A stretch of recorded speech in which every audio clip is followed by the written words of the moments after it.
መክፈል አቃተን። ከዛ እናቴን አስወጪኝ ከዚህ ትምህርት ቤት። ከፍሎም ይማሩ አሉ።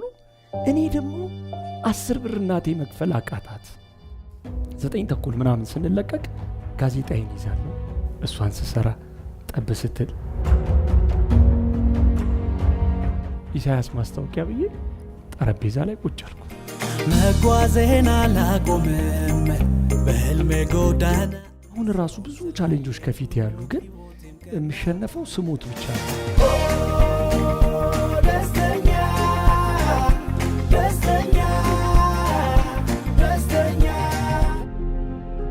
ኢሳያስ ጋሻውን ወይም ደግሞ ኢሳያስ አድቨርታይዚንግ ወደ ስራ ዓለም የገባው ገና በልጅነቱ ነው።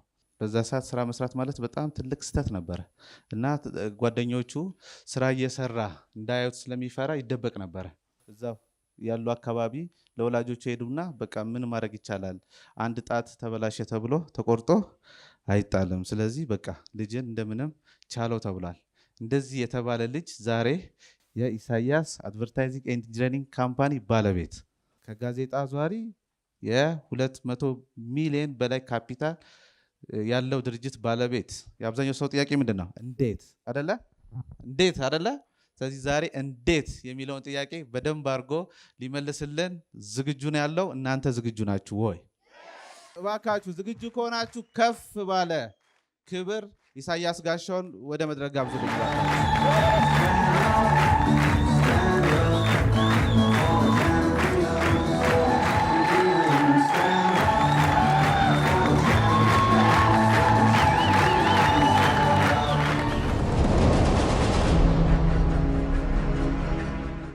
በመጀመሪያ ተወልጄ ያደግኩት እዚሁ 500 ሜትር ርቀት ላይ ባምቢስ ሱፐር ማርኬት ገና ዳቦ ቤት፣ ልዩ ስሙ ገና ዳቦ ቤት እየተባለ የሚጠራው አካባቢ ላይ ነው። አባቴ 10 አለቃ ጋሻው ታደሰ ይባላል። እናቴ ደግሞ ወይዘሮ ሁልጊዜ ያለባቸው ይባላሉ። መካከለኛ ገቢ ካላቸው ቤተሰብ ነው የተወለድኩት ማለት ነው። እና እዛ አካባቢ ላይ በምኖር ሰዓትና በማይ ሰዓት ብዙ ወጣቶች መኪና ሲያጥቡ፣ ዳቦ ሲላላቁ፣ ጋዜጣ ሲሸጡ አይ ነበረ። ስለዚህ እኔ እነዛ ልጆች ሳይ እኔስ እንደነሱ ብሆን ለምንድነው እኔ እንደነሱ ማልሆነው? ለምንድነው ትምህርት ቤት የራሴን ወጪ ማልችለው የሚል ነገር ራሴ ላይ ጫረብኝና ካፒታል የማይጠይቅ ስራ ምንድነው ብዬ ስል ዳቦ መላላክ፣ ለሀብታሞች ዳቦ ማቅረብ፣ በዝናብ ሰዓት መላላክ ሆነና 50 ሳንቲምም 30 ሳንቲምም 1 ብርም ምናምን ይሰጡኛል። ጋዜጣ ደግሞ የሚሸጡ ልጆች አየው። ከዛች ባጠራቀምኳት በ11 ብር ጋዜጣ አውጥቼ ከ4 ኪሎ ባምቢስ እያመጣው መብራት ላይም ካፌም ሬስቶራንቶችም አሉ እዛ አካባቢ ላይ መሸጥ ጀመርኩ ማለት ነው። መጀመሪያ መኪና ማጠብ፣ ዳቦ መላላክ ነበረ። ከዛች ደግሞ ባጠራቀምኳት ጋዜጣ አውጥቼ ከ4 ኪሎ በ11 ብር ካፒታል ጀመርኩ ማለት ነው። 4 ኪሎ የሚሄደው ጠዋት 12 ሰዓት ነው። እስከ 12 ሰዓት ተኩል በእግሬ ሄጄ 4 ኪሎ ጋዜጦቹን አመጣ ነበር። በዛ ጊዜ የነበሩት ጋዜጦች ምናልባት ልታስታውሱ ልትችሉ ይችላል። ካላስታወሳችሁም ደግሞ ሰው ልትጠይቁም ትችሉ ይሆናል። ጦማር፣ ጦቢያ፣ ሰይፈ ነበልባል፣ ኡርጂ፣ ገሞራው የሚባሉ ጋዜጦች ነበሩ። የፖለቲካ ጋዜጦች ከብዙ በጥቂቱ። የስፖርት ጋዜጦች ደግሞ ኢንተር፣ ወርልድ፣ ሊብሮ ስፖርት የሚባሉ ነበሩ። ኤሮቲካ የሚባሉ ደግሞ የፍቅር ጋዜጦች ነበሩ። እና እነዚህን ጋዜጦች በዛ በልጅነት እድሜ ትኩስ ዜና ያለው፣ ምክንያቱም መጥቶ ሊያድር ይችላል፣ ኪሳራ አለው። በአንድ የሚወጡት 10-15 ጋዜጦች ናቸው። እነዛን ጋዜጦች በዛ በልጅነት እድሜ አንብቤ የትኛው ፈጣን ነው፣ የትኛው ሊሸጥ ይችላል፣ የትኛው ሊያድርብኝ ይችላል የሚለውን ገምቼ እነዛን ጋዜጦች ይዤ እመጣለሁ። መብራት ላይ ይሸጣለሁ። ሰው ወደ ስራ ሊሄድ ሲል ኮፊ ሾፖች አሉ፣ የሺቡና አለ፣ አትክልት ቤት አለ፣ ፋሲካ ኬክ ቤት የሚባል አለ። እዛ አካባቢ ላይ እነዛን ጋዜጦች እሸጣለሁ። እንዲያም ሲል ደግሞ ያነቡና 50 ሳንቲምም 30 ሳንቲምም ይሰጡኛል። ስሜም ኢሳያስ ነበረ። በወቅቱ ጋዜጣ ተብዬ በጋዜጣ ጠራ ነበረ። ጋዜጣ ምን አለ የሚያቆኝም የአካባቢ ወጣቶች ጓደኞቼም የሰፈር ሰውም ጋዜጣ ምናምን እባል ነበረ። ብዙ ሰው ደግሞ ያው የሚያቅ ይንቃችኋል፣ የማያቅ ደግሞ ያከብራችኋል። እና ብዙ በአካባቢው ላይ የታናኩና የተዋረድኩ ነበረ። ለምንድን በአካባቢ የነበሩት እኩዮቼ በቃ ቤተሰብ ወላጅ ጫማ ይገዛል፣ ልብስ ይገዛል፣ ወጥቶ መስራት በዛ ጊዜ ከ10 ምናምን 18 17 ዓመት በፊት አሁን ነው ህብረተሰባችን በአነስተኛ ስራ በጥቃቅን ነገር እያመንን የመጣ ነው አይደለም እንዴ? በፊት ግን በጣም እኮ ያሳፍራል። እና እንደው የሆነ ምግብ ቤት ከዛ ጋዜጣውን ተውኩኝና ወደ ማስታወቂያው ስራ ተሸጋገርኩ።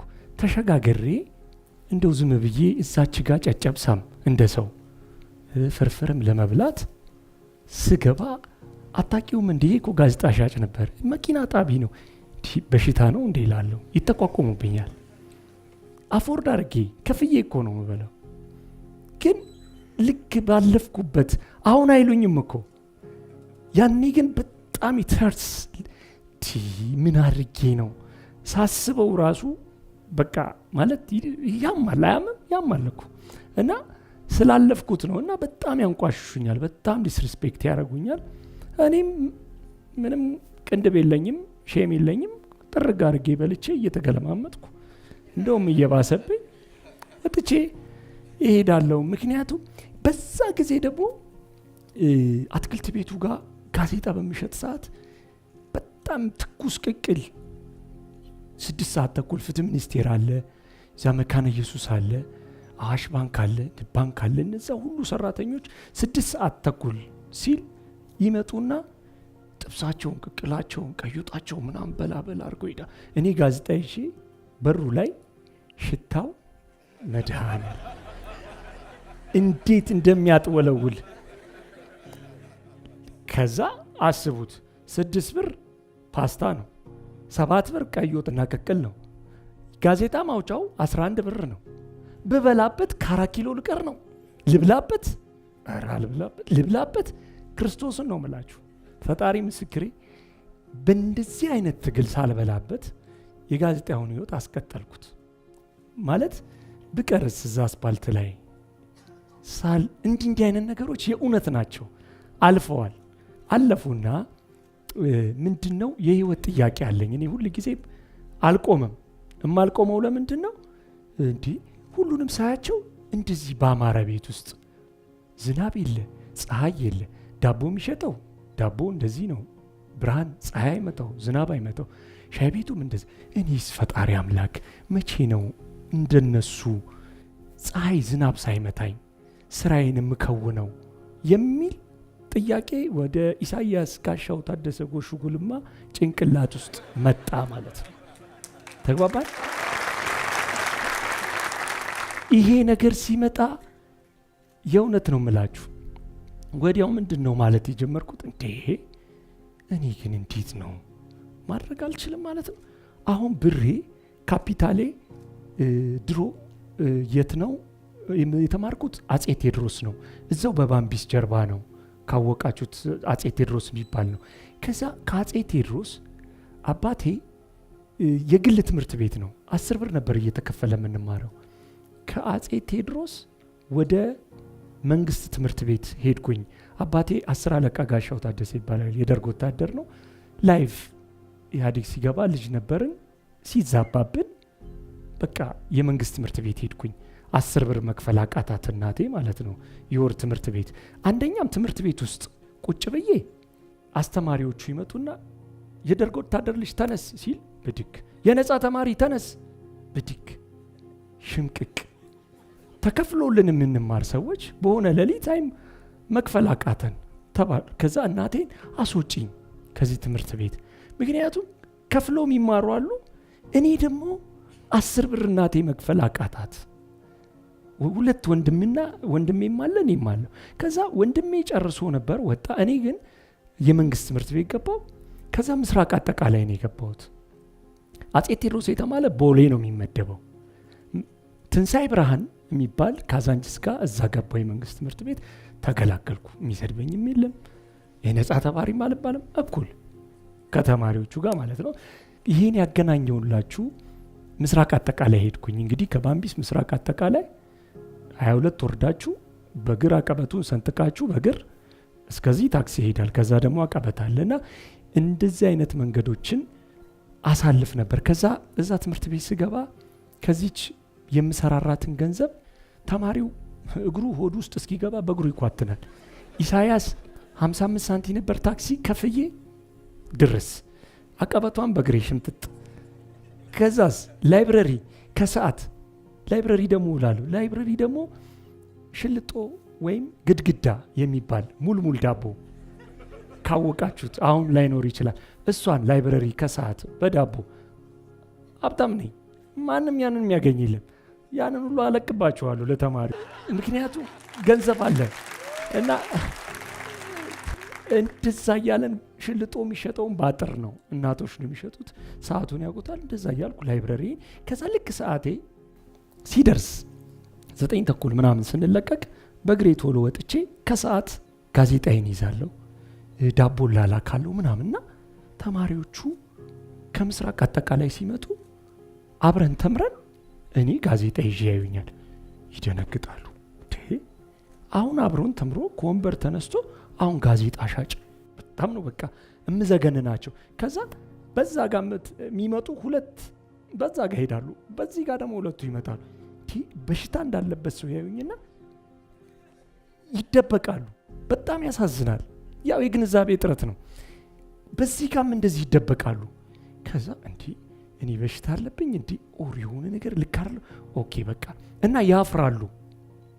ትምህርት ቤት ውስጥም ቁጭ ስል የሚያወራኝ የለም የሆነ ተገልያለሁ ምናምን ኦኬ ችግር የለውም ብዬ ይሄ ሲሆን እነሱ በሚመጡበት ሰዓት አይና እደበቅላችኋለሁ ደስ እንዲላቸው እስኪያልፉ ማለት ነው። እንደዚህ ልና ገባለሁ። ልክ ሲያልፉ ጋዜጣዬን ይዤ ወጥቼ እሰራለሁ ማለት ነው። በስሎና አውቆ መፈተንና በልጅነት መፈተን በጣም ከባድ ነው። በዛ ሰዓት ላይ እንደው መድኃኔዓለም ፈጣሪ ረድቶኝ ያለፍኩት እንጂ ይከብዳል። ከዛ በተጠረቃቀመች ገንዘብ በ53 ብር አካባቢ ተራርፋኛለች። እዛም ቤትም ደግሞ አባቴም እናቴም አዋረደን ይላሉ። ምክንያቱም ይሄ ማህበራዊ ኑሮ ታውቁት የለ እድር ቡልቡላ የሚባል እድር አላት እናቴ። ቡልቡላ ታውቃላችሁ? ድንኳን የሚጥሉ ሰው ሲሞት ምናምን ድስት ምናምን የሚያስገቡ ማለት እና የዛ እድር አባል ነች እና አባቴም እንደዛው እና ምን ይላሉ አይ እንደው ነጠላቸውን ለብሳ አይ ይሄኛው ነው እኮ የተበላሸባት ከ6ቱ ልጆቿ አይ ለቅሶ መድረስ አልቻሉም። አባቴ ሰርግ መሄድ አልቻለም። ቁጭ ብሎ ከኋላ ያወሩበታል። አይ አቶ ጋሻው ልጅማ ምን ተበላሽ ከ6ቱ አንዱ ቢገማ መቼስ ልጅ ነው ቆርጠው አጥሉት ምናምን።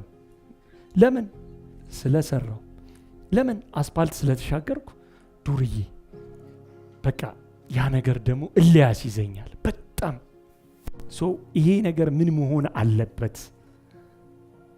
እነሱ አስፓልት ወጣ ማለት ዱርዬ ሆነ ነው። በዛ ጊዜ የነበሩት ቤተሰቦች ጠቅላላ እኔ ዱርዬ አይደለሁም። ስለዚህ ለዱርዬነቱ ግን በጣም ቅርብ ነበርኩኝ። ለጫቱም ለሲጋራውም ለሁሉ ነገር ቅርብ ነበርኩ። ያንን ነገር ብሞት አላደርገውም፣ እስካሁንም አላደረኩትም። ግን የተደረገብኝ ነገር ያስጨሳል፣ ያስጦዛል፣ ያስቅማል፣ ያሳብዳል። ምክንያቱም እኔ አሁን ባብድ እዚህ ዳይ ድሪምስ አስተምሮን ጣይነኛ እኮ ነበር። አንተ አበደ ኢሳያስ የማስታወቂያ የሚሰራው ስዕል የሚስለው ምናምን። ከዛ አበድኩ። አብጄን ብመለስ ተነሳበት ነው የምትሉኝ። መካከላችሁ መቀመጥ አልችልም። ተግባባን። የምናሳብደው በመዋጮ ነው አይደል? ወላጅ ያዋጣል፣ ወንድም እህት ያዋጣል። እነሱ ነው እኮ መጀመሪያ የሚያሳብዱ። ይቺ ይሄ አይረባም፣ ይቺ የትም አደርስም፣ ይሄ የትም አይደርስም። አያርሙንም፣ አያርቁንም። እንዴት አበደ ብላ እንጠይቃለን። ያበደ ሰው እንዳይመታ እንዳይፈነክት ጭራሽ አይፈነክተንም። እስቲ ተጠግተና ላውራ ብለ አቅፈን ተጠግተን ያበደን ሰው ብንጠይቀው ወደ ጀመርኩበት ሰንሰለት ስመለስ ከጋዜጣው ከመኪና ማጠቡ ቀጥሎ ሊፈለሰፍ ነው ኢሳያስ ማስታወቂያ። በልጅነቴ ያው ትምህርት ቤት ውስጥ ልክ መምህራን ከወጡ በኋላ ብላክቦርድ ላይ ወጥቼ በቾክ አንዳንድ ፊደሎችን ጽሁፎችን አይ ነበር። የኒዶ ማስታወቂያ፣ የኮካ ኮላ የድሮ ማስታወቂያዎች ታውቋቸዋላችሁ፣ ፔፕሲ አለ እና እነዛም ማስታወቂያዎች እሰራለሁ። ከዛ ያው በትምህርት ቤት ውስጥ ማን የሰራው ሲባል ያው ነጻነት አልነበረም፣ ብገረፍስ ብመታስ በሚለው ኧረ እኔ አይደለሁም እደበቃለሁ ምናምን እና ያ ነገር ትምህርት ቤት ነበረ እምሰራው የነበረውና ከዛ ለራሴ እንዳልኳችሁ ቅድም ራሴን እንዴ እችላለሁ ማለት ነው በወጣ ይከፈለኛል የሚለው ነገር ነበረ። ከዛ መስራት እንዳለብኝ እንደምችል በውስጤ ለራሴ ማረጋገጫ ሰጥቼ የትኛውም ዲፕሎምም ዲግሪም በላይ ላይ የለም እስካሁን ድረስ ማለት ነው። 12ኛ ክፍል ነው ያጠናቀቅኩት።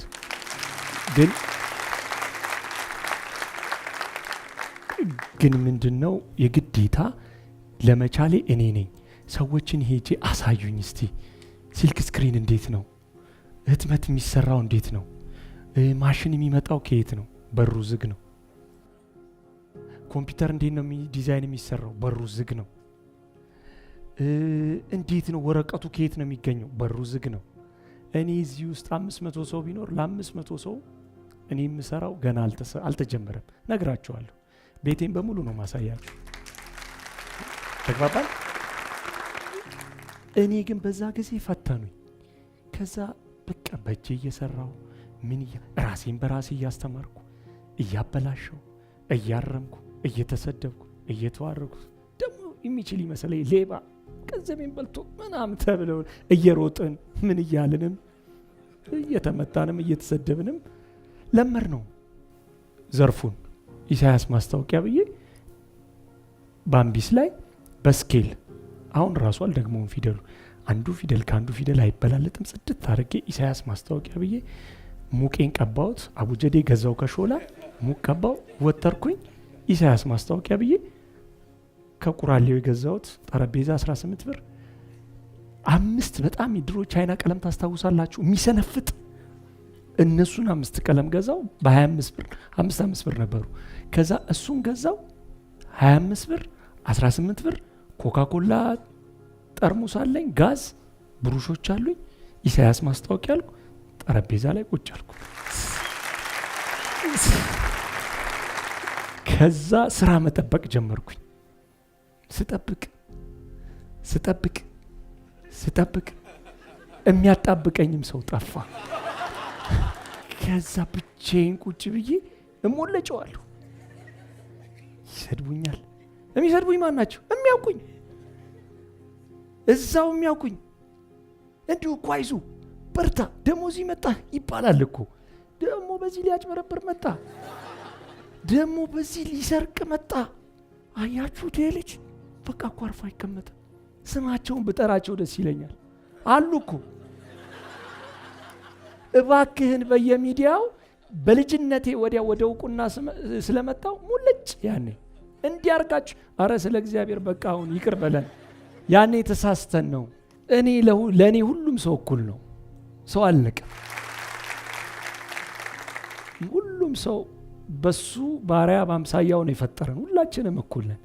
የምትከተለን መልካም ስራችንን ቅድም ነግሬያችኋለሁ። ወደ 3 ወር አካባቢ ተቀመጥኩኝ ማለት ነው። እና ያ 3 ወር አንደኛ ቤተሰብ ራሱ ቅድም እንዳልኳችሁ አዋረድከኝ። የአካባቢው ሰው ወላጆቼ ላይ ተጽዕኖ አድርጎባቸዋል። እና አዋረድከን፣ ምን አጥተህ ነው፣ የሚበላ አላጣ፣ የሚለበስ አላጣ፣ ስማችንን ከምታስጠፋ ምናምን አባቴም እናቴም ነበረ።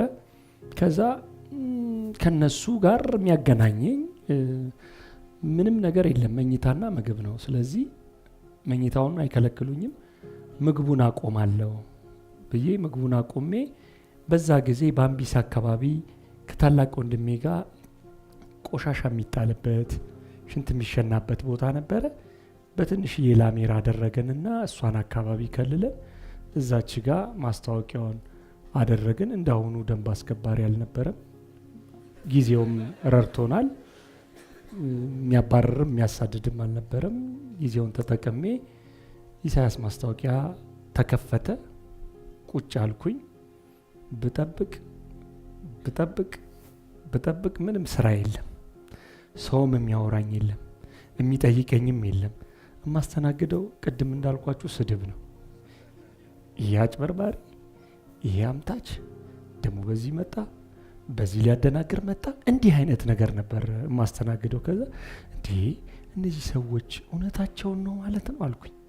ፖሊስ አልያዘኝም ሰርቄ፣ ሳምታታ እያዛለሁ መቼም 3 ባመልጥ ወይ 1 ባመልጥ 2 ባመልጥ በዛኛው እያዛል። ምንድን ነው ምናምን ብዬ በጣም ማሰብ ጀመርኩና አይ እውነታቸውን ነው፣ እውነትም ደግሞ አይችልም ይላሉ። ምክንያቱም እውነታቸውን ነው። ምንም ዲግሪም ዲፕሎምም እንዳልኳችሁ የለኝም። ለሰዎች ሪፈረንስ የሆነ ነገር ይፈልጋሉ፣ ማረጋገጫ። ተመርቆ ወይ በድንኳን ውስጥ ምናምን እልል ተብሎልኝ ቢሆን ኦኬ፣ አትሊስት ያንን ጋራንቲ ያደርጋሉ። ምንም የሌለው ሰው ካፒታልም የለውም። ቤቱ እንዳልኳችሁ 53 ብር ነው። ከዛ ስጠብቅ የሆኑ ሰውዬ ቮልስቫገን መኪና ይዘው መጡና ቱታ ታትማለህ አሉኝ። ሁሌ ያስፈልጋቸዋለሁ። እንደውም ሰውየው 22 ማዞሪያ ጋር መተማ ሆቴል ይባላልና ታትማለህ አሉኝ። አረንጓዴ ቮልስቫገን መኪና ነው። ቱታ ታትማለህ? አዎ። አንዱን በስንት? 10 ብር 20 ቱታ ነው። በ200 ብር ተነጋገርን። ከዛ ቀብድም ምንም አልተቀበልኩ። እኔ ሰውዬ እንደው ይሄን ቱታ አምነውኝ በዚህ ቤት ጥለውት ይሄዳሉ? እኔ ጥያቄ ስራው ምናምን ተውት፣ ካሁን በወጡ ነው ጥለውት ቱታውን በወጡ። ምክንያቱም ቱታው እኔ ብሸጥም ቤቱ ቢሸጥም ቱታውን አይገዛው ሲሄዱ። ከዛ ወጣሁኝና ከባምቢስ ታች ገና ዳቦ ቤት እስከ ኡራኤል ባቡሩ አልገባም ነበር። መኪና መሸኘት ትችላላችሁ ባይናችሁ። እና አንድ ዩተርን ነበረው ኔክስቱ ባምቢስ። እንዳይጠመዝዙና እንዳይመጡብኝ እዛው ፍትህ ሚኒስቴር ጋር እንዳይቀበሉ እንዲህ ብዬ ሸኘኋቸው። አይጠፉ እግዚአብሔር ይመስገን ብዬ የመጀመሪያ የስራ ድንግልናዬን ለዛ ቱታ በዛ ያበቃም። እኔና ቱታው እዛው ቆርቆሮ ቤት አብረን አደርን። ምክንያቱም ብሰረቅስ ይህን ያህል ነው በቃ ኮንፊደንስ የጠፋው። በምን ልተማመን? በራስ መተማመኔ አካባቢ ላይ ያለው ህብረተሰብ እንዳልኳችሁ አዋተው አጥፍተውታል። በምን ልተማመን? ሶኔና ቱታው እዛው ቆርቆሮ ቤት ነው፣ መሬት ነው። ይሄ ላስቲኩ የሾላ ምንጣፍ አወቃችሁት? አፈር ቤት ለሚነጠፈው እሷ ትንሽ እያለች እዛው ላይ ተንከባልዬ ቱታውን ለብሼ ነቃው። እሳቸው ስንት ሰዓት? ወደ 5 ሰዓት 4 ሰዓት መጡ። ሰጠዋቸው።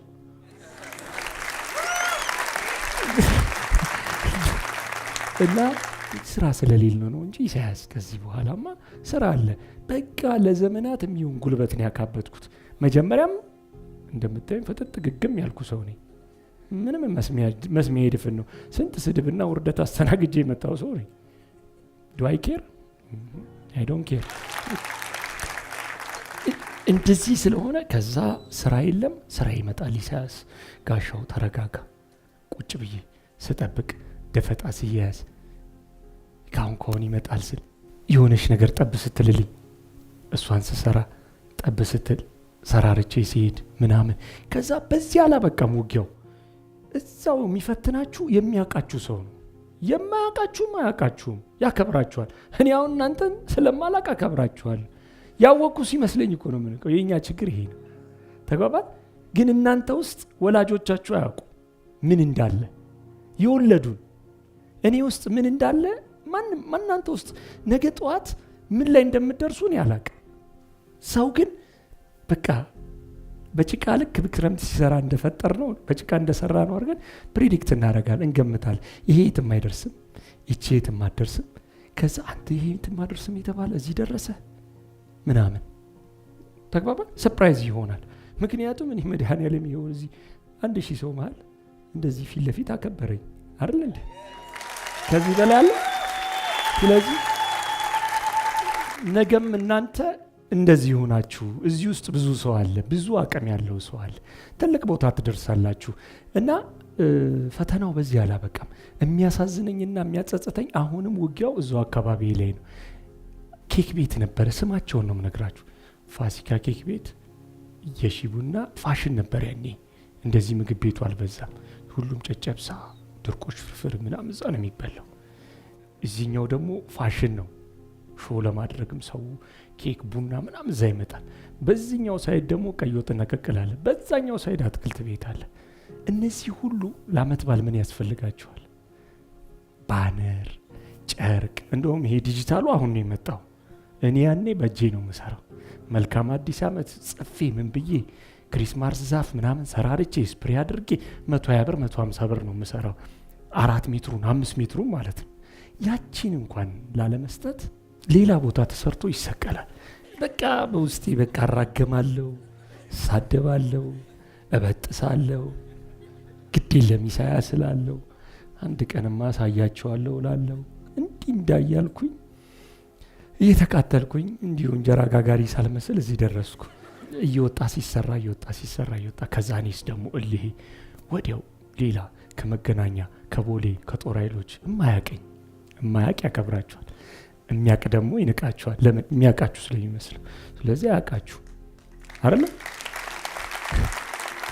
እኔ ወዲያው ደበበ ምግብ ቤት ሲባል አውጥቼ ስቅል ሰርቼ ወዲያው ሂሩት የውበት ሳሎን ሲል በዛ ጋር ስቅል፣ በዚህ ጋር ስቅል አውሎ አለው እንደው ባልመጡላል በር ላይ እኮ።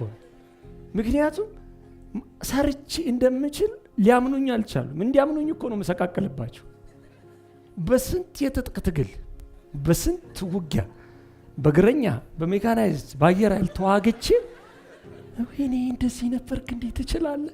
ወይኔ ጎበዝ እኮ፣ ወይኔ እሱ እኮ ቤተ አሁን ማለት ነው ምን ዋጋ አለው? እንጀራ ከበላው በኋላ እኔ በዛ በማክበት ዘመን ቢረዱኝ አሁንማ እናንተም ታሰሩኛላችሁ። ማን እንደሚመጣም አላውቅም አይደል እንዴ?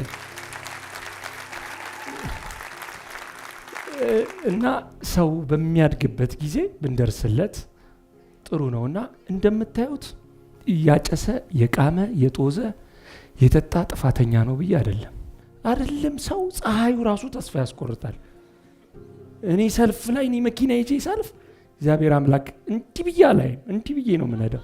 ለምን እኛ በእኔ ጊዜ ልበላችሁ መገናኛ ቦሌ 2 ብሎ 1 ሰዓት ጠርቶ ነው ሚኒባሱ የሞላ ተብሎ ተለምነን ነበር ተጨነን የምንሄደው።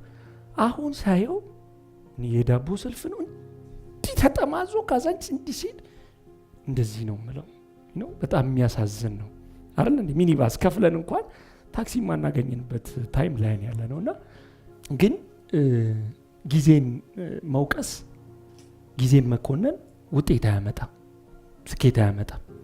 ለምን ሁሉ ጊዜ ይሄ ጊዜ መጥፎ ነው፣ ይሄ ጊዜ ጥሩ ነው፣ ጊዜው ከፍቷል፣ ጊዜው ጦርነት ነው፣ ጊዜው በሽታ ነው። ጊዜን መክሰስ መፍትሄ አያመጣም። ክትፎ በ3 ብር በልተናል የሚሉ ሰዎች ይመጣሉ። በ1000 ብር ቮልስቫገን መኪና ነርተናል። ይሄ ሁሉ ታሪክ ነው። እዛ መኖር ከዛሬ ነው፣ መስራት ከዛሬ ነው። ምክንያቱም የዛሬ ቀን ከዛሬ ከተነሳን አሁን የዛሬ 5 ዓመቱን የዘይት ዋጋ እና የዛሬን ስታዩ አየዘ ያኔ ልታደንቁ ነው። በዘይት እንኳን ስንሄድ በሽንኩርት እንደው በቲማቲም ወደ ኋላ አሁን ደግሞ ምንድን ነው? በቃ ከጊዜው ጋር እንደ ጊዜው የሆኑ እየዘመኑ መሄድ ነው አይደል እንዴ? ምክንያቱም እሺ ኮቪድ መጣ በሽታ፣ በራችሁን ዝጉ፣ ማስክ አርጉ፣ እንዳትራመዱ፣ ኦድ ነምበርና ኢቭን ነምበር መኪና እንዳይነዳ፣ 1 ቀን 2 ቁጥር 1 ቀን 9 ቁጥር ይነዳ ምናምን በዛ ሰዓት ላይ ሀብታም የሆኑ ሰዎች የሉ አለ በበሽታ ማለት ነው። በጦርነትስ ሀብታም የሆኑ የሉ አሉ።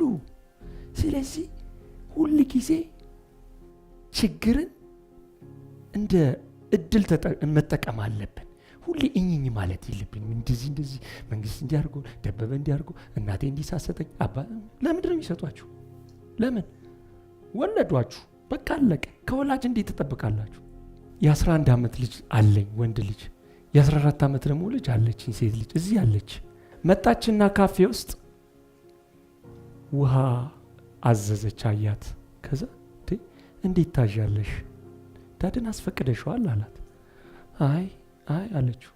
አስፈቅጂው this is not your money አለ። እኔ መንግስት ትምህርት ቤት ነው የተማርኩት። እንግሊዘኛ ኢምፑር ነው፣ ብዙ ነገር አልሰማም። ተግባባል።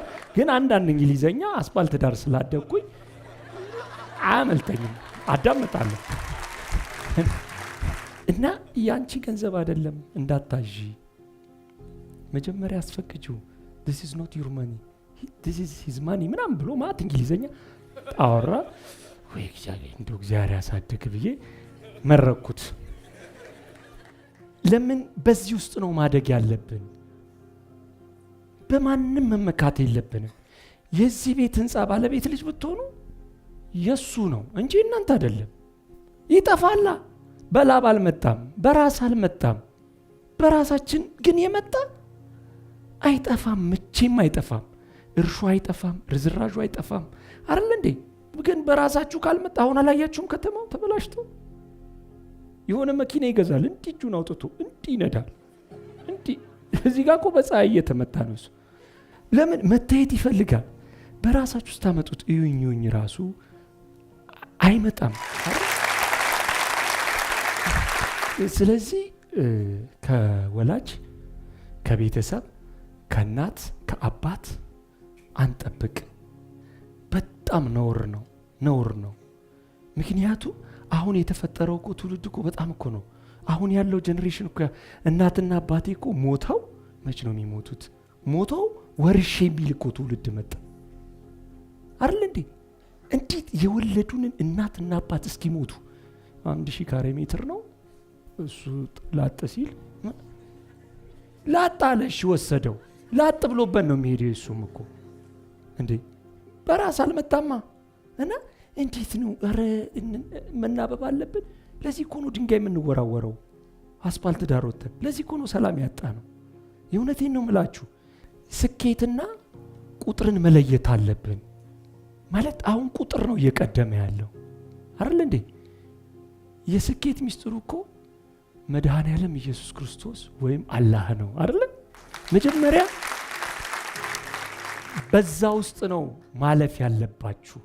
ምክንያቱም ፈጣሪ አምላክ በጀት የሌለው አምላክ ነው። ከቢልጌት አይጠይቅ፣ ካላሙዲ አይጠይቅ፣ ከማንም አይጠይቅም። ፓርላማ አይሰበሰብም አይደለም? ለሁሉ ለነሱ የሰጠ አምላክ እንዴት ለእናንተ አይሰጣችሁ? ተግባባ።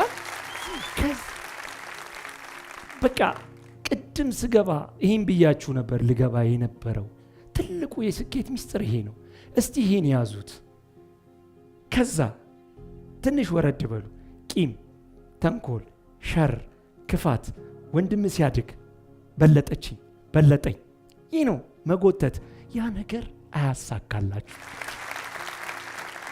መጀመሪያ ቅንነት፣ መጀመሪያ ደግነት። ሀናና ሂሩት ጓደኛ ከሆኑ ሂሩት ሰክሰስፉል ከሆነች እግዚአብሔር ለእሷ የሰጠ አምላክ ለእኔም እንዲሰጠኝ መለመን ነው አይደለም እንዴ? መጀመሪያ ልብ መሰራት አለበት።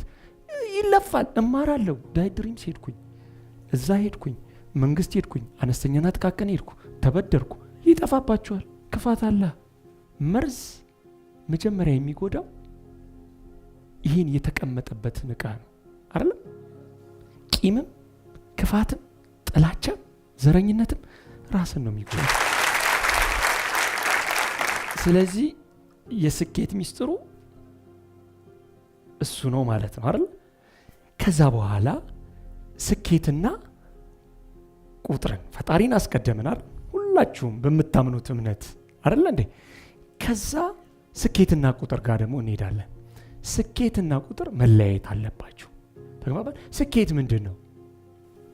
ሰርቆ ዘርፎ መሬት ሸጦ ከአያቱ ወርሶ ሎተሪ ወጥቶለት በ70 ዓመቱ በ80 ዓመቱ ገንዘብ ይገኛል እኮ። ያ ስኬት ነው አይደለም። አሁን እየተጣለዘብን ያለን እሱ ነው። ስኬትና ቁጥር ማት ሰው አሁን ሚሊዮን አለው ያለውንም ንብረት የማያውቅ እኮ መጥቷል። አሁን ስንት ይኑረው ስንት መኪና ይኑረው ምን ገቢ ይኑረው አያውቀውም። ምክንያቱም ሳያውቀው ነው የመጣው። የሆነ ነገር ገሎ የሆነ ነገር ረግጦ የሆነ ነገር አድርጎ አይደል እንዴ? አሜሪካ በአንድ ቀን በሬ ሆነል በሬው፣ በአንድ ቀን ከብት፣ በአንድ ቀን በሬ፣ በአንድ ቀን ዶሮ፣ ስንት ሺህ ዶሮ። አረ እንደውም ቻይና አሁን ከአንድ ከብት ስንት ሺህ ሊትር ወተት በአንድ ቀን ትሰጣለች አሉ። እየፈለፈሉ ማለት ነው። ይሄ ምን ያመጣል? ጤናማ አይደለም። ካንሰር ያስይዛል። ኦርጋኒክ እና ኦርጋኒክ ያልሆነ ምናምን የሚባል ነገር አለ አይደል እንዴ? ምግብ ራሱ በውጭ ዓለም ሴም ቲንግ እንደዚህ አይነት ነገሮች አሉና ስኬት ነው ብለን አንመን። ኦፍ ኮርስ ያሳዝናል። 5 ሰው ሆነን አሁን ለምሳሌ ብዙ ተስፋ የሚያስቆርጡ ነገሮች አሉ፣ ግን መቁረጥ የለብንም።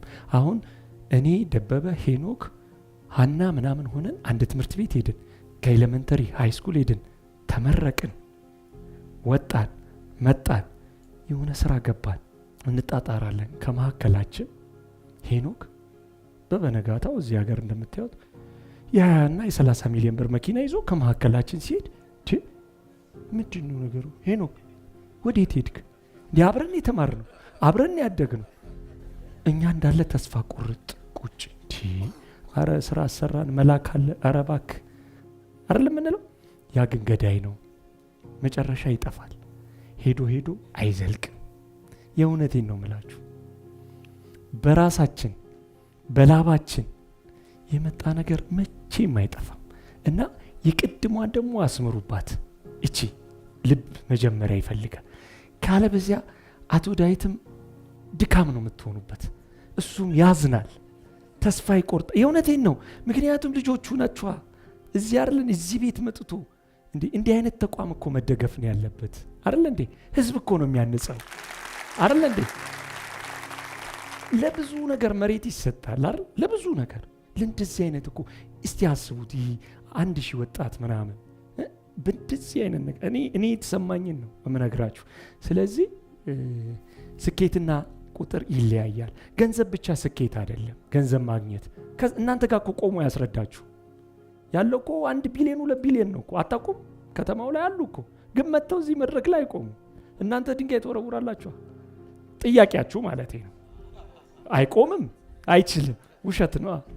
ተግባባ። ሰው ስታዳምጡ መርምሩ። እዚህ ጋር መጣ ኢሳያስ። ኢሳያስ ማን ነው? እንዴት መጣ? የት ነበረ? እንዴት እዚህ ጋር ደረሰ? አይደል እንዴ? ትክክለኛ ታሪክ ከሆነ ያስረዳ። ቆም አሁን እኮ የበግ ለምድ ለብሰው እኔ እንዲህ አድርጌ ኢሳያስ እኔ እኮ እንዳንተ የሆነ ጋዜጣ ሸጥ ነበር እና እንደው እኔም ያንተ ህይወት እኮ በአንተ ህይወት ነው ያለፍኩት ይለኛል። እኔ እኮ አውቃለሁ እንዴት እንዳለፍ። ከእንደገና እስቲ ወደ ትምህርት ቤት እንሂድ። ያው ትምህርት ቤት ነው ለሁሉ ነገር ግብአት። አሁን ብዙ ጊዜ ትምህርት ቤት ስንማር ብዙዎቻችን አሁን እኔ ያው ራሴ በራሴ ችግሩም ድህነቱም ምኑም አበረታኝና ወደ ስራ ገባው። ብዙ ሰው ግን እስከ 24 ዓመታችን ወይም እስከ 25 እስከ 23 ዓመታችን ባለሳሳት ረጅሙ ጊዜያችን የሚያልፈው በምንድን ነው? በትምህርት ቤት ነው አይደል? ፕሪኬጂ ኬጂ እያለና ከዛ ግሬድ፣ ከዛ ከግሬድ ደግሞ ኤሌመንተሪው አለ፣ ከዛ ሃይ ስኩል አለ፣ ከዛ ደግሞ ዩኒቨርሲቲው አለ። በዛ ሁሉ መካከል ላይ ወላጆችም ልጆቻቸውን በመኪና አድርሰው ይመጣሉ። ሀብታሞቹ ተቀብለው ደግሞ ቤት፣ ከዛ ደግሞ ያደርሷቸዋል። ምሳቃቸውን ይዘው ይመልሷቸዋል ቤት። እነሱ ስራ ላይ ናቸው። ሌሎችም ወላጆች እንደዚህ። ያው ግን በጣም ስህተት ነው። 24 ዓመት ሙሉ ልጆችን ያለ ስራ አስቀምጦ ልክ ልጄ ዲግሪ ሲይዝ ልጄ እኮ ዲግሪ ይዟል እባክህ ስራ ፈልግለት፣ ዲፕሎም ይዣለሁ እባክህ እንዴ። አሁንማ 5 ዲፕሎም ነው ያለው በተለያየ በምግብ ዝግጅት፣ በእደ ጥበብ፣ በጥልፍ፣ በምናምን። እንዴት እኔ እኮ ዲግሪ ማምጣት እችላለሁ፣ ግን አገሬን አላጨረብርም። አልዋሽም። ይሄው 1.6 ነው ያመጣሁት። 8 ዲግሪ አላመጣም እንዴ? የውጭ ሁሉ ከፈለኩ ዶክትሬት አሉ እኮ አይደል እንዴ? እኔ መድኃኔዓለም የሰጠኝ ዶክትሬት አለ፣ በሱ ነው ማስተምራችሁ። ክረምት ላይ ልጆቼ ገብተው በ5000 ብር ተቀጥረው እኔ ጋር ሰርተዋል። ሁለቱ 5,000 ብር ተከፈላቸው። ሰዓት አላችሁ ግቡ አለ ጥበቃ፣ በር ላይ በረኛ አለ፣ ይዛቸዋል። ወዴት ነው? ቁጭ በይ። በቃ ገብተው እንደ ማንኛውም ሰው ሰርተው ወደ ቤታቸው ይሄዳሉ። ምክንያቱም እነዚህ ልጆች እኔ በህይወት ባልኖር፣ የሰው ልጅ እንጨት ነው፣ ተሰባሪ ነው፣ አይታወቅም። ነገ ጠዋት ገንዘብ መስጠት እኮ አይደለም፣ ገንዘብ ይጠፋል፣ ምንም ነገር ይጠፋል። የማይጠፋው ግን የስራ ባህልን እውነት ኢሳያስ የሚባለውን ነገር ያስቀጥሉታል ወይ ይሄዳል ወይ የሚለው ነገር ምንድነው? በስራ አሁን አሳያችኋለሁ። ቁጥጥር ያለ ይቆጣጠራል። እና እናንተም አሁን ባይከፈላችሁ እንኳን እንዴ እዛ ቧንቧ ተራ እኮ ማት ስራ አለ። እኛ ሰፈር ሴራሚክ፣ ኤሌክትሪክ ቤት ማት ነው ያለው ሱቅ። እዛ መታችሁ እኮ ስራ የሌለው ነው ምላችሁ እኮ ገብቶ ተቀጥሮ እንዴት ሴራሚክ እንደሚሸጥ አየር ባየር ሲንካለ ሲሏቸው አዎ አለ ብለው 600 ሜትር ሪከርድ ነው እጥፍ እጥፍ አድርጎ አምጥቶ ቁጭ ያደርጋል። ቁጭ በሉ ጋሼ ምናምን ተብሎ ያ ማለት ራሱ ታለንት ነው። ያ ራሱ እኮ እውቀት ነው አይደል እንዴ? አሁን እናንተ ማንን ነው የምታደንቁት? እንደው አንዳችሁ ንገሩኝ። አቶ ዳዊት ኃይሉ። እሺ በጣም አሪፍ ነው። እኔ ግን እማደንቀው ወይ ጫማ የሚጠርግ ሰው ሲወጣ አጠራረጉ ይገርመኛል፣ ወይ ዌይተር ያደንቃለሁ። ለእኛ እኮ ማድነቅ ማለት አይከን ሰማይ የወጣ ሰው ካልሆነ አናደንቅ። ችግራችን እኮ ይሄ ነው አይደል? እኔ የሚደንቃችሁ አሁንማ ከመገናኛ ከሰሚት ምናምን እየነዳው መጣና ድንቅ ይለኛል። መገናኛ ጋር ስደርስ እንደው ህዝቡን አይታችሁ መኪና ድራይቭ እያደረጋችሁ አሻገራችሁ እንዲህ ነዳ አድርገን ከዛ ነው የምናልፈው አይደለም? እንደው መኪናም ባትነዱ በእግራችንም እኔ በእግሬም ሲሄዳለሁ እሻገራለሁና እዛ ያንን ትዕይንት ሁሉ ያየዋለሁ። ሳየው ምን እንደሚገርመኝ ታውቃላችሁ? በዛ ማዕበል ውስጥ በላስቲክ ሰልባጅ ልብስ ይዘው ደንብ አስከባሪ ያባረራቸው በጥግ ጥግ እያደረጉ እነዛን እኔ እንጃ በጣም ነው ማደንቃቸው። የእውነት ነው የምላችሁና ልናደምጣቸው ይገባል በጆሮአችን። አሁን አንድ እናት መርካቶ መሀል አይታችኋል፣ ጨርቆስ መሀል አይታችኋል፣ ሾላ መሀል አይታችኋል። እጣን የሚሸጡት መጥበሻ ቅጠል የሚሸጡት እነሱን እኮ እንደምንም ብለን ጠጋግነን ግዴሎትም ማዘር ግዴሎትም አባባ ብለን እዚህ ጋር አምጥተን ብናበቃቸው ትምህርት ቤት ናቸው አይደል? ከእንደገና ደግሞ ወደ ባንኮች፣ ባንክና ወጣት ብዙ ጊዜ አሁን ካያችሁ ባንኮቹ ሙዚቃ ሁሉ ይዘው በር ላይ ስፒከር አድርገው ክለብ አረጉት። የሀገር ባህል ዘፈን እያረጉ እያስባሉ ምናምን ቆጥቡ፣ አካውንት ክፈቱ፣ እንደዚህ አድርጉ ምናምን ይላሉ። ምንድን ነው? ከዛ ደግሞ በጎን ደግሞ ወጣቱ መደገፍ አለበት። ወጣቱ እንዲህ እስቲ ለየትኛው ወጣት ነው ሀሳብ ኖሮት ጭንቅላት ኖሮት በአካባቢ ተመስክሮለት ጎበዝ ስኬታማ ከሱስ ነፃ እባካችሁ እርዱኝ ብሎ ባንኮቹን አበድሩኝ ብሏቸው ሲሄድ ምንድነው የሚሰጡት? 500 ካሬ ሜትር ቪላ ቤት አለ። በ24 ዓመቱ ከየት ነው የሚያመጣው? አይደለም እንዴ? ከየት?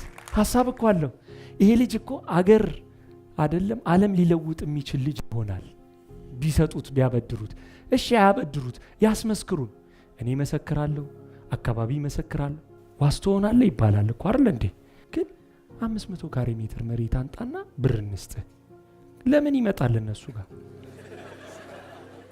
ከዛስ መንገድ ላይ ገተታ አራባ እባካችሁ ከፈትን። ከዛስ ዴድ የሞት አካውንት የማይንቀሳቀስ ሪከርድ ይመዘገባል፣ ያስተላልፈዋል። ማለት ልክ እንደ ሞባይል በአንድ ሲም ካርድ ነው የሚሰሩት ሁሉም ባንኮች። ሁሉም መሬት አንጣ ቤት አንጣ እናበድርህ ነው። እንዴት ይሄ ወጣት እንዴት ይበደር? ደም መስጠት ነው ለመበደር። እንትንን አንጣ፣ ቢዝነስን አንጣ፣ እንትንን እናጥና እንዴ በቃ እኮ ቤት ገብቶ ማደር ነው የሚቀራችሁ። በጣም ስለማዝን ነው። በዚህ አጋጣሚ ምንድነው ስለ መስጠት ያው አብሮ የሚያድግ ነገር ነው አይደል? ሰው በ60 ዓመቱ ደግ ሊሆን አይችልም። ይችላል። ክፋትም እንደዛው አብሮ ያድግና ቫይረስ ነው ካልገደለ 60 ዓመት ሙሉ ክፉ ከሆነ ያሶዬ እንዴት ነው ደግ ሊሆን የምትጠብቁት እናንተ? ይሆናል አይደል? ኤክሰርሳይዝ ማድረግ አለብን። ደግነትን፣ ቅንነትን፣ መልካምነትን አብረን ማሳደግ አለብን ቀን በቀን። ለዛ ለቅድሙ ለተነሳንበት ስኬት መስጠትም ያስፈልጋል፣ ቅንነትም ያስፈልጋል አይደል እንዴ? አሁን እኮ ቦታ እንኳን ጠይቃችሁ በትክክል የሚነግራችሁ ሰው እኮ የለም። 3 ያቀዣብሯችሁ አረ እኔ በራሴ አልፈልገውም እንዲህ እያልን ነው አይደል? ምን ይድ አትሊስት መርዳት ማንችል መረዳት መቻል አለብን። ቆሞ የት ነው መገናኛ የቱ ጋር ነው? ከዚህ ታክሲ ይዘህ ከውራይል ጋር እዛ ጫፍ ጋር ታገኛለህ። በአምቢስ ጋር ታክሲዎቹ ሞልተው ስለሚሄዱ እንደዚህ አይነት እንኳን አይደል ኢንፎርሜሽን መሰጣጣት አለብን፣ መረዳዳት አለብን። ዝም ብሎ አይደለም ስኬት የሚመጣው። ይመጣል ብላችሁ ካሰባችሁ አይመጣም። ትልቁ ቅድም የተነሳንበትና አሁን የማገናኘው ነገር ቅንነት፣ መልካምነት፣ በጎነት፣ ደግነት አብሮ ሊኖር ይገባል። እኛ በአቅማችን በአቅሜ እኔ ከ30 በላይ እናቶች አባቶች እረዳለሁ፣ አስተዳድራለሁ። ይህም ደግሞ በህይወት ባንኖር ይሄ ነገር ቢቀጥልልኝ ብዬ አስቤ ደግሞ ወደ ተቋም ደረጃ አሳድጌው ኢሳያስ አድቨርታይዚንግ ፋውንዴሽን ተብሎ በፋውንዴሽን ደረጃ ተቋቁሟል። ያም ሲሆን ደግሞ እንድረዳ ሰው እንዲሰጠኝ ከዛ ደግሞ እንዳበላቸው ምናምን አይደለም፣ በራሴ ነው።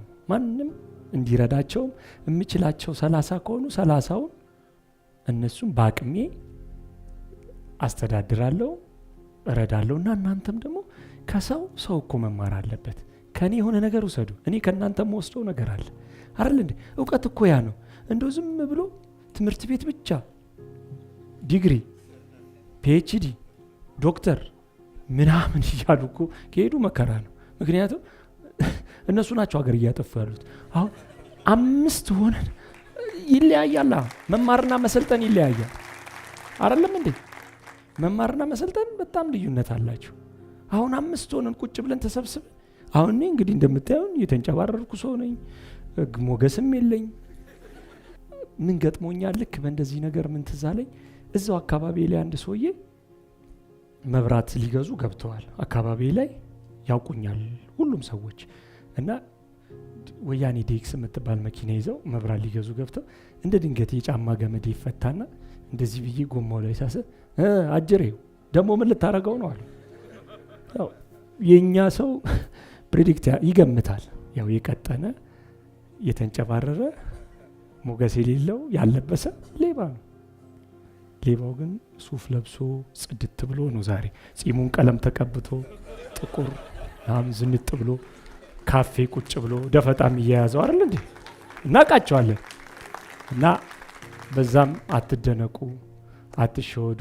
ፕላስም ደግሞ አንዳንዴ 1-5 ሰው ምናምን ቁጭ ብለን አሁን ተሰብስበን ቁጭ ብለን እያወራን አሁን እኔ ምንም እንዳልኳችሁ ዲግሪ የለኝም፣ እዛ ጋር ዲግሪ ያለው ይሄ ዲፕሎማ አለው፣ እሷ ዲግሪ ያላት ቁጭ ብለን እዛ ጋር አንድ ዶክተር አለ።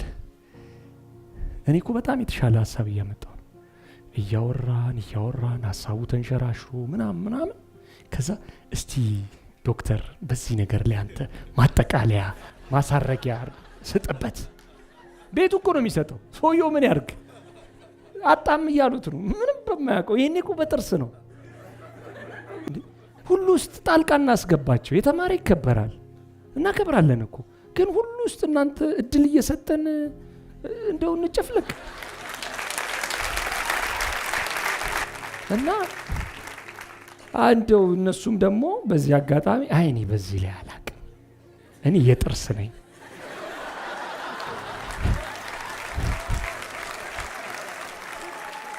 እንደው ጠቅልለው እኮ ነው እነሱ። የጉበቱንም አቃለ ይላል ይኩላል እንዴ። የኔ እናት እኮ የሚገርማችሁ እናቴ ሐኪም ቤት ስትሄድ 3 ሐኪም ቤት ነው የምትሄደው። 3 ውጤት ይዝና ቁጭ ትላለች ስትሰልላቸው እኮ 3ቱም የተለያየ ነው የሚሰጣት። እንደው እሺ ብትለኝ ባመጣት ሁሉንም ሜዳ ታዋጣ ሰብስባ በራሷ ኤክስፐሪመንት ሰርታ አንዱን ትውጣለች። ወደ አደላው ማለት ነው። ህይወት አስተማሪ ነው እና ኢንፍሉዌንስ አንደረግ። እንደው የሚነግረንንም የሚያስተምረንም ሰው ምንም ባይኖረው ብዙ ነገር ይኖረዋል። እና እንደው እኔ የረሳሁት ነገር ካለ እማነሳው የምትጠይቁኝ ነገር ካለ ለእናንተ ልስጥና እንመለስበት። እሺ አመሰግናለሁ። እሌኒ ተሾመ እባላለሁ እና ገና ዳቦ ቤት ደረጃዋ ላይ ቅዱስ ራኤል ቤተክርስቲያን ሲሄድ የአይን ምስክር ነኝ። እኔ ጋዜጣ ሲሸጥ አውቀዋለሁኝ። ኢሱን በእናንተ ጊዜ እንደ ዳዊት ድሪምስ ያሉ አነቃቂዎች ራሳችን ፈልገን እንድናገኝ የሚያደርጉ ሰዎች አልነበሩም። እናንተ በራስ ተነሳስተ የውጭ ሰዎችን መልስ ውስጥ በነበረው ብቃት መልሰዋል። ግን አንዳንዴ ውስጥ ከውስጥ የመሸነፍ ስሜት ሲሰማ እኔ አሁን የሆነ ፈተና ደርሶብኝ በጣም ኢነርጂ ሉዝ ሊያደርገው ካለ ዳዊት ድሪምስ እመጣለሁኝ። ቀርቼ አላቅም። በርግጥ ግን እዚህ ስመጣ እችላለሁ፣ አጥፍቼ ነበር፣ ይሄንን ማስተካከል እችላለሁ፣ ጥሩ ሰርቻለሁ፣ ደግሞ ነገ የተሻለ ሰራለሁ የሚል ኢነርጂን ስለሚሰጠኝ ከዴቭ ቤት በፍጹም መጥፋት አልፈልግም። እና በእናንተ ጊዜ ደግሞ እንደዛ አይነት አልነበረም። ሰዎች ብዙ ጊዜ እንደዛ ተቃውመው ከውስጥ ግን የመሸነፍ ስሜት ተሰምቶ ያንን በምን አለፍከው? እኛ ዳዊት ድሪምስ ይሄንን በጣም ስለሚያሸንፍልን ዴቭን በጣም አመሰግናለሁ። በህይወቴ በጣም ብዙ ነገር ሞልተልኛል እና በእውነት አመስግኛ አልጨርሰው። አሁን የአይን ምስክር ነኝ አለች አይደል? እኔ ብያት አይደል ያየችውን። ውሸት ካለ እዚህ ጋር መቆም በጣም ከባድ ነው። ከባድ መድረክ ነው ይሄ እና አሁን እሷ መሰከረች እና ምን ለማለት ነው መሸነፍ። አሁን ራሱ የመሸነፍ ስሜት ይሰማኛል። አሁንም ዛሬም ሽንፈት አለ። ኖት ያኔ በጣም ቻሌንጁ ከእለት ወደ እለት አስቸጋሪ ነው። እኔ እንደውም አሁን እኮ እንደውም ብዙ አነቃቂ ነገሮች እኮ አሉ በዚህ ጊዜ። ፌስቡክ አለ አይደል? ለተንኮልም ለትምህርትም መጠቀም ይቻላል። ቲክቶክ አለ ለትምህርትም ለተንኮልም አይደል? ብዙ ማህበራዊ ብዙ አነቃቂ ጽሁፎች ብዙ ነገሮች እኮ ሰው ይማራል አይደል እንዴ? እኔ አሁን ራሱ ብዙ ቻሌንጆች ከፊት ያሉ፣ ግን የእውነት ነው የሚሸነፈው ስሙት ብቻ ነው እንጂ በታሪክ አንቺም ውስጥ ይሄ መምጣት የለበትም። በፈተና መጽናት አለብን። መሸነፍ የሚባለው ነገር ግድ የለሽም። በታሪክ ወደ አይምሮሽ ቃሉን ራሱ መሰረዝ አለብን። ለምን እንሸነፋለን? ፈጣሪ አለ እኮ እሱ አልቆረጠው ነፍሳችንን አይደል? ከፊታችን ብዙ ብዙ ብዙ ተራሮች አሉ፣ እንንዳቸዋለን። መሰደድ የለብንም፣ መሸነፍ የለብንም። እኛንን ታግለን መቀየር ያለብን። ኢሳያስ አድቨርታይዚንግ ምናምን ብሎ ማስታወቂያም ላይ ያለው የህትመት ስራዎችም ላይ ይሄ እንትኑ ላይ ማያለው እና እንዲህ ወጣት አትመስለኝም። ጥያቄ ስንት ዓመት ነው? እሱ አሁን ያነሳችልኝ የሚገርም ጥያቄ ነውና መያዝልኝ የቻለ የሚችል ላይ እኔ እድሜ 41 ነው። ምን አስታወሰችኝ? አሁን ሰዎች ምን ይሉኛል መሰለሽ? ይመጡና ይሄ እኮ ኢሳያስ የድሮ ነው። እሺ ምን ልሁን? የድሮ ነኝ። አዎ የድሮ ነኝ፣ የድሮ ዕቃ ነኝ። ግን ይመጡና ዲስከሬጅ ሊያደርጓችሁ እኮ እሱ እኮ የድሮ ነው። ተግባባን? የድሮ ማለት ምንድን ነው? ውስጡ ምንድን ነው? እሱ እኮ የቆየ ነው፣ አልተለወጠም፣ አልተሻሻለም። ተግባባን? እሱ ሰርቆ ተቀይሯላ። በአንዴ ጃምፕ አድርጎ ይሄ ወቅቱን ያልጠበቀ ዝናብ ሰብል ያጠፋ የለም? በአጨዳ ጊዜ ከዘነበ ተበላ ገበሬው። ልክ እንደዛ ወቅቱን ያልጠበቀ ዝናብ ሰብል እንደሚያጠፋው ወቅቱን ያልጠበቀ ገንዘብ እያገኘ እዛ ጋር እየዘለለ ነው፣ እየፈረጠ ነው። ሶ ይመጣና ምን ይላል? አሁንም እዛ ስራ ላይ ነህ እንዲህ ይለኝ። አዎ እዛው ላይ ነኝ። የት ልሂድ እንግዲህ? አልከፈተልኝ፣ አልሰጠኝ። ምክንያቱም በትክክለኛው ፓዝ ስታድጉ እኮ መጀመሪያ እኮ ፈጣሪ መዝኖ ነው የሚሰጠው። ዝም ብሎ 100 ሚሊዮን 300 ሚሊዮን አይሰጥህም። ልጆቹን ልታጠፋ መሳሪያ ገዝተህ ልትገድል ልደንስ ዳንኪራ ልትመታ አይሰጥህም። መጀመሪያ ኢቫሉዌት ያደርግሃል አምላክ። ያንን ፈተና ማለፍ ነው። ዝም ብለን ስኬት ዝም ብሎ አይደለም፣ ተፈትነን ነው። ፈጣሪ ለሁላችንም ኤግዛም አለው። ለእያንዳንዳችን የሚሰጠን ኤግዛም አለን። ያችን ኤግዛም ስናልፍ ሳንመካ፣ ትምክተኛ ሳንሆን፣ ልጆቹን ሳናሳዝን፣ በተሰጠን ብር ሳናነጅብ፣ ሳንጎራ ከሄድን ልጅ ይሄን ፈተና አልፏል፣ 5 ሚሊዮን አልፏል፣ 10 ይለቀቅባቸዋል። 10ዋን ስታልፉ ደግሞ ለ100 ያጫቸዋል።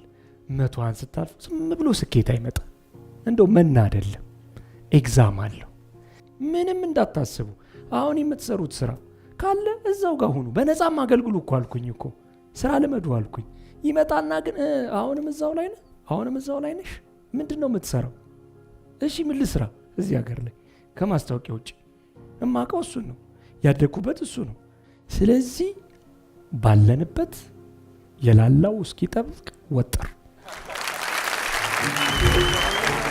አያቀኝም እኔ ግን አንተ በምትሰራበት ፊት ለፊት ካሰሽ ክትፎ አጠገብ ፈርኒቸር ቤት ነበር ጋዜጣ የምታስቀምጥበት እና ተማሪ ሆኜ እዛ አየው ነበር። እኔ የቤተሰብ ሱቅ ነበረ የዘመድ፣ እዛ ውስጥ በጣም ይሰራ ነበር። ሳሚ ቅዱስ ራኤል ካወቀው ማለት ነው። እና በጣም የለፋ ልጅ ነው። እና በጣም የሚገርመኝ ደግሞ ምንም በሌለበት ሰዓት ነምበር 1 ኢን ኔሽን ብሎ ነው የሚለጥፈው ማስታወቂያው ላይ። እና ይሄ ማሽን የገዛህበት ታይም ላይ ቪታራና ለመግዛት በጣም የተወዛገብክበት ሰዓት እና እሱ በጣም ትምህርት ይሆናል ነገ የሚለውን ነገር ለማየት ማለት ነው። እና ምቾቱን ትቶ ማሽን የገዛበት ታይም አለ። እሱን ታሪክ ቢያወራ ለሰው ብዬ ነው። አሁን እሱ ያነሳው ትልቅ ፖይንት ነው፣ በጣም የሚገርም ነው። እና ያ ፔሪድ ማለት ምንድነው? እኔ በጣም በቃ ውዝግብ ውስጥ ነበርኩ። አሁን እሱ ያለው በጣም ስራ ሰራውና ከተማው እኔ የምሰራው በእጄ ነው። ከዛ ዞር ስል አሁን ጠጅ ቤት ስትሄዱ ዱላው ረጅም ብርሌው ትልቅ ምናምን ስል አልነበረም የምታዩት? ክትፎ ቤቱ የሆነ ሰውዬ እንዲህ ብሎ እንቅልፍ እንደዛ ነው አይደለም የነበረው? አድቨርታይዝመንት የድሮ ነው ማወራችሁ። ከዛ እንደውም አሉ ክፍለ ሀገር ስትሄዱ አይጠፉም እነሱ ከዛ ማስታወቂያ ወዲያው ወደ ዲጂታል ወደ ኮምፒውተራይዝድ ሆነ ማለት ነው። አድቨርታይዝመንት ጉድ አልኩ። በቃ ይሄው እንደዚህ ማለት ነው። ይሄው እንደዚህ ኧረ በለው ኢሳያስ፣ ይህን በምንድን ነው የማመጣው? ራሱ እኮ ነው ቁጭ ያለው። ከዛ መመራመር እንዴ ምንድን ነው ስል አይ የሆነ ድርጅት ከኬንያ ነው እያሰራ የሚያመጣው የሆነ ድርጅት ከምናምን። ከዛ እኔ ቁጭ አልኩና ምንድን ነው ማድረግ ያለብኝ? በቃ እኔ አቅሙም የለኝም። ምንድን ነው ማድረግ ያለብኝ? እየሄድኩኝ የት ነው ያለው እንትን ሞኖ የሚባል ነበረ፣ እሱ ከውጭ ነው እያሰራ የሚያመጣው ከኬንያ። ኦኬ አንድ ኢንፎርሜሽን። ከዛ ደግሞ ቢቲ የሚባል ሩዋንዳ አካባቢ አድቨርታይዝመንት ካምፓኒ አለ፣ እዛ ጋር ያትማሉ፣ ማሽኑን አመጡት አሉ። በጣም ጥሩ፣ እኔ እዛ እየሄድኩ አሰራለሁ ብዬ ቀጥታ የመጀመሪያ ስራ ኤግዚቢሽን ባዛር ድሮ ይዘጋጃል ነበር፣ ታስታውሳላችሁ? ኤግዚቢሽን አሁንም አለ።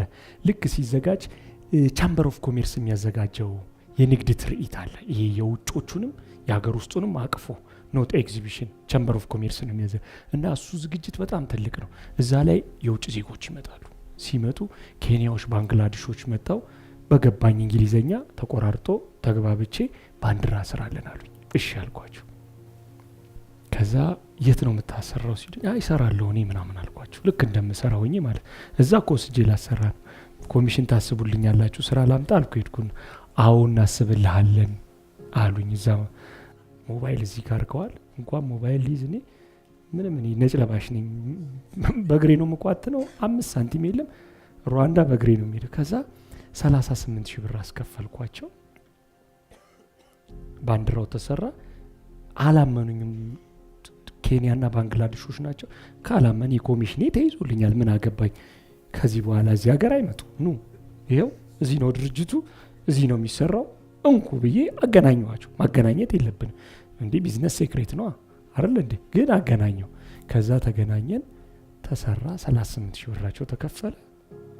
ከዛ እነሱ ከሄዱ በኋላ ተመለስኩኝና በመስኮት ኮሚሽኔን ሰብለ ስጪ ምናምን ስላት የሆነ ነገር ደመማረች ነው 14 ብር ከ38 ሳንቲም ነው ምናምን 38 ሺህ ብር አስከፍዬ 14 ብር ነው የምትሰጡኝ? ኧረ አልወስደውም ብሉት ብዬ የእውነት ነው የምላችሁ ሄድኩኝ። እስከ ሲአርቢሲ ነበረ። ከዛ ደግሞ የሆነ እንዴ ይህንንስ ማን ይሰጠኛል ልቀበላቸው አልኩና ድጋሚ ተመለስኩና አንቺው በቃ አልኳት። ሰጣችኝ። እሺ በቃ ሄድኩኝ። ከዛ መስራት ጀመርኩ። እቁብ ነበረኝ ሰራራውና ብር ወደ 380 ሺህ ብር አካባቢ ብር አይገባልኝም። ለሚሊኒየም ከሚሊኒየሙ በፊት ነው ማወራችሁ። ከዛ ያ ብር መጥቶ ቁጭ አለ። ከዛ ይሄን ማሽን ማምጣት አለብኝ። አይ ስካይላይት ሆቴል አልተሰራም፣ ሚሊኒየም አዳራሽ አስፋልት አልነበረም፣ ቀይ አሸዋ ነው። እኔ እዛ ጋር ሬድቢን የሚባል ካፌ አለ። ሰው መኪና ቆሞ ሲጠጣ ሲበላ ሴቱ ወንዱ ቁጭ ሲል ያለው። አሁን እኔም እዛች ጋር መኪናዬን ገዝቼ እዛች ሬድቢን ካፌ ጋር ለምን አላሽላለም አልኩ። አይ ኢሳያስ ይቅርብ፣ ውጊያ ከራሴ ጋር ነው። እዚህ ጋር አማካሪ የለኝም፣ ኮንሰልታንት የለኝም፣ እንደዚህ አስተማረኝ የለም። እንዳውም ቢሆን እናንተ ታቆታላችሁ የምታረጉትን። አይ እዛ ጋር ሄጄ እቺን ላደርግ አልኩ። አይ ትቅርብኝ፣ ማሽኗን ላንጣልኩ። ኧረ ተው የቪታራ ልግዛና የአውሮፓው 180 ሺህ ብር አሉኝ። የቪታራ ጥቁር ዝርጥጥጥጥ ያለው እሱን ይዤ ስቆም አስባችሁታል? በቃ እዛ ጋር ሰው ሲያይ በቃ ሀብታም ምናምን ለመባል ማለት ነው። አይ እንደው እግዚአብሔር እኮ ነው የረዳኝ። የእውነት ነው የምላችሁ። አይ ይቅርብኝ፣ ማሽን ላንጣ። ማሽኑ ተጭኖ ከኢትዮጵያ ሚሊኒየም በፊት በኢትሃድ ኤርዌይስ ማሽኑን ከፈልኩ፣ ገባ። እኔ ሆንኩኝ ልክ የመጀመሪያ አይነት 3ኛ ምናምን 4ኛ ሰው በዚህ ሀገር ማሽኑን ሳስገባ ማለት በቃ ደበበ አንተ አይሰራልም አንተ ወጣ። ህዝቡ ሞልቶ አረ እኔን እንዲህ ተለምኜ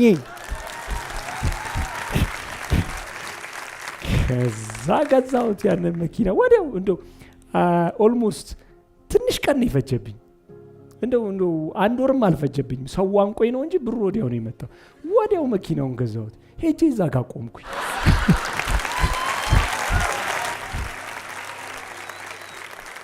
ሰውም አየኝ፣ ደስ አለኝ። ተመለስኩ ወደ ቤት።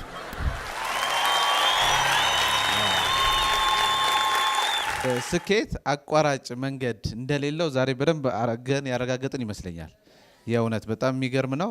ግን ደግሞ በደንብ አርገን በትክክለኛው መንገድ ከሄድም ደግሞ ስኬታማ እንደምንሆንና በልበ ሙሉነት እዚህ መተን እንደምናስተምር በደንብ አርገው አሳይቶናል። ሌላ ዩኒቨርሲቲዎች ይሰጣሉ ዶክትሬት አይደለ? ግን ደግሞ ህይወት ደግሞ ምሰጠዋለች፣ ትፈትናለች። ብዙ ፈተናዎች አሉና ከዛ በኋላ የሆነ ሰዓት ላይ ደግሞ ህይወት ዶክትሬት ትሰጣለችና በማስታወቂያ ስራ ዶክተር ነው። ስለዚህ ዶክተር ኢሳያስ እና ህይወት ምሰጠን ዶክትሬት ደግሞ በቃ የትም አይገኝም። የእውነት የትም አይገኝም። በጣም እናመሰግናለን።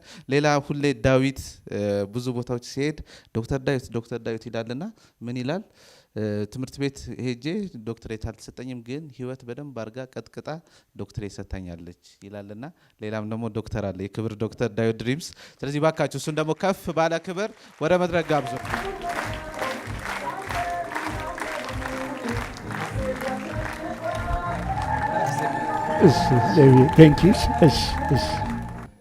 ኢሳያስ አስተምሮናል ብቻ ሳይሆን ኮሜዲያን ነው አይደለ? እያንዳንዷ ደቂቃ አፋችን አላዘጋንም እና እኔ ቅድም ቅቅል ሊሸተኝ ነበረ ሲል አሁንም ቅቅል የሚሸተው ልጅ አለ፣ ግን ሌላ ሰው ያባረዋል እዚህ አትቁም ብሎና የድሮ ታሪክም የአሁኑ ታሪክም ድሮ የተሰቃየ አሁንም የተሰቃየ ያለ ሁሉ አንዱ በቅቅል ሽታ፣ አንዱ በፒኤችዲ ያለመኖር፣ አንዱ ባንክ የሚያስይዘው ቤት ወይ መኪና ባለመኖሩ እየተፈተነ ነውና እያሳሳቀ አሁን በየትኛውም ፈተና ውስጥ ብንሆን መሆን ያለብን ከሆነና መስራት ያለብን ከሰራን በሰዓቱ የሚያስፈልገን በረከት እንደሚሰጠን በደንብ አድርጎ አስተምሮናል። ከዚህ የሚስማማ እባካችሁ አንድ ላይ አመስግንልኝ። ልጄ እዚህ ናት ብሎ ነበር። ልጆች እዚህ ካሉ ወደ መድረክ ብንጠራቸው ደስ ይለናል። ቢዩቲፉል yes እንኳን ደህና መጣሽ። አባትሽ የምትወጂው ነገር፣ የተማርሽው ነገር፣ ማመስገን የምትፈልጊው ምን አለ? አባቴ ላይክ ለእኔ በጣም ጥሩ አባት ነው።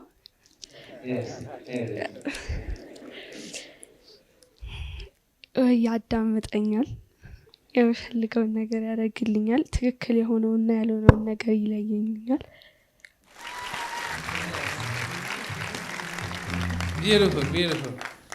አንድ ነገር ልበል እሷም እንድትሰማ እንድታቀው ልጅነት፣ ወጣትነትና ሽምግልና አለ።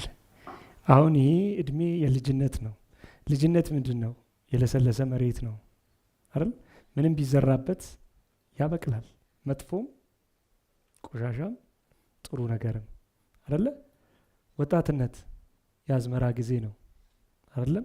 ሽምግልናስ ያጨዳ ጊዜ ነው። ስለዚህ በዚህ ጊዜ የሚዘራው ዘር ለእናንተም ጥሩ ዘር መዝራት ያስፈልጋል በልጅነት። ይህንን በልባችሁ አኑሩት። አመሰግናለሁ። ይህ መጽሐፍ እሺ፣ አመሰግናለሁ። ፈቃድልኝ አንድ ሀሳብ እዚህ ሳልጠቅሳት መሄድ የምፈልገው እኔ ተከልክያለሁ፣ ኢሳያስ ተከልክለዋል። በደንብ አድርጎ ጠቅሶታል። ከከለከሉ ችግሩ ከነሱ አይደለም፣ ችግሩ ካንተ ነው። የማይከለከል ሰው አልደረስክም። የማይከለከል ሰው ከደረስክ ማንም አይከለክልም። ገና ልመና ላይ ከሆንክ ግን እንደ ለመንከው ሰውዬ ነው። ስለዚህ እንደ ሰውየው ከሚሆን ውሎ እንዳንተ እንዲሆን ሆነህ ተገኝ፣ ደርሰህ ተገኝ፣ ሄደህ ተገኝ።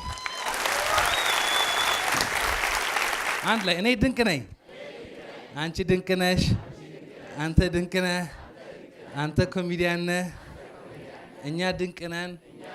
ትልቅ ህልም አለኝ፣ ህልሜ ይቻላል። አቅሜ ከመረዳቴ በፊት ህልሜ የማይቻል ይመስለኝ ነበር። ከአቅሜ በላይ ይመስለኝ ነበር። ከዳቦ 50 ሳንቲም ሳተርፍ አጠራቅሜ በ11 ብር ጋዜጣ ስገዛ እናቴም ለትምህርት ቤት 10 ብር ስታጣ ተስፋ የሚያስቆርጡ ነገሮች እጅግ በጣም ብዙ ነበሩ። ተመልሼ ልጠቅሳቸው አልፈልግም። ነገር ግን የሚያሳብዱ ነገሮች ነበሩ። ባለትታው መጣ፣ አምኖ አስቀመጠው። ትተው ይሄድ ብዬ ፈርቼ ነበር። ግን በዛ የተጀመረ እያደግኩ እየተሻሻልኩ ይኸው ደርሻለሁ። በማንኛውም ፈተና ብሆን መሆን ያለብኝ ከሆንኩ፣ ማሰብ ያለብኝ ካሰብኩ፣ መስራት ያለብኝ ከሰራሁ፣ መክፈል ያለብኝ መስዋዕትነት ያለምንም ድርድር ከከፈልኩ ለራሴ ብቻ ሳይሆን ለቤተሰቦቼ ተርፋለሁ፣ ወገኖቼ እንረዳለሁ። እንደደረስኩበት ተመልሼ የሚያሳቀኝ ነገር የለም። የምፈልገው ህይወት ለራሴ፣ ለልጆቼ፣ ለቤተሰቤ እየኖርኩ ነው። ገብቶኛል። ተጀምረዋል። አብረን መሆን ያለብን በመሆን ማደግ ያለብን በማደግ ኢትዮጵያ ብቻ ሳይሆን አፍሪካ በመቀየር 1 ብር 1 ዶላር እኩል በማድረግ እኛ በ21ኛው ክፍለ ዘመን የፍቅር፣ የሰላም፣ የመትረፍረፍ ታሪክ የሰራን ህዝብ ነን።